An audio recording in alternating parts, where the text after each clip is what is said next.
Today is 11th Divya Desam. The Divya Desam name is Thiru Adanur. Deity name is Aandu Alakkum Ayyan. Perumal name is Aandu Alakkum Ayyan. Let's see the name Thiru Adanur. Means cow. Here the cow, it's referred to Kamadhenu. It's a symbol of prosperity. Kamadhenu wanted to attain moksham, and so she did penance from this place, this temple called Adanur. So that's why the place gets the name Adanur. That is the place that belongs to a cow, place that belongs to Kamadhenu. So Thiru Adanur. Let's see the name for the deity. It is Aandu Alakkum Perumal. Aandu means rules. Perumal is the one who rules us, who rules everyone, who rules this world. So Aandu means rules. Alakkum means everyone needs food every day, every time, by everyone, correct? So he takes care of that. He takes care of providing the food.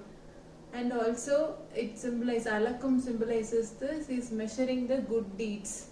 So when he's giving the food to everyone, he measures it. So we would have seen farmers using the measuring container. In Tamil we call it as Arikal Padi. So that's the thing they're referring in the name, Aandu Alakkum Perumal. Not only in the name, in the sanctum, if the main sanctum of the temple, if you see, God will be in the Sayana Kolam, in the reclining form, facing towards east, and under it his head, if you see, there will be the measuring container. It's called Araikal Padi. And in its left hand, he will carry the writing instrument, that is, and the dry leaf, we call Ole in Tamil. It's where he calculates or measures the good deeds. So when we are visiting this temple, we can observe this.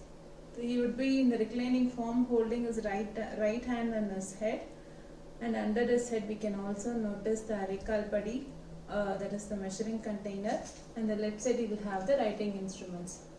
So Aandu Alakkum Perumal. Let's see the history of this temple. So Kamadhenu wanted moksham, so she did the penance here and she attained moksham. God appeared before her and she gave, and God gave moksham to Kamadhenu here. The other history is Agni. Agni is one form of source of the energy in cosmos of this universe, right? Agni wanted to get the leave of his curse and he did penance here. Agni is the most powerful source of the universe cosmos. He himself got relieved from this moksha in this place. Means we need to understand the powerfulness and the divinity of this place, this temple.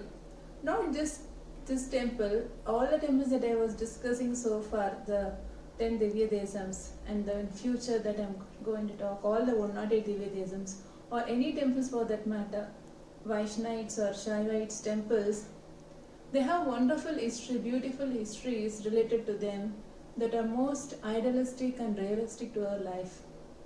We can, for example, Koviladi I would have talked about Appa Kodattan. What I observed from that temple history is that it's how the devotees also show their love towards Perumal. And Srirangam, if you consider, its place where we all worship to attain moksham, correct?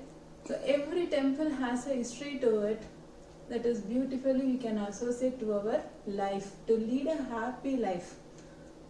So that's the thing. There is another story also related, history also related to this temple. The other history is that once Mahalakshmi's garland, goddess Mahalakshmi's garland, was given to a normal girl. She doesn't know what to do with that garland, so she handed over that to a sage. Some says it is to sage Durvasa, some says it is to the sage Bhrigu. Whoever it may be, so she handed over the garland to one of the sage, and that particular sage gave that garland to Deva King Indiran. Indiran, not knowing the divine power of the garland or not knowing the divinity of this garland, he put that garland to an elephant. Of course, an elephant will ruin it, right? It ruined the garland, and so the sin got struck to Indran.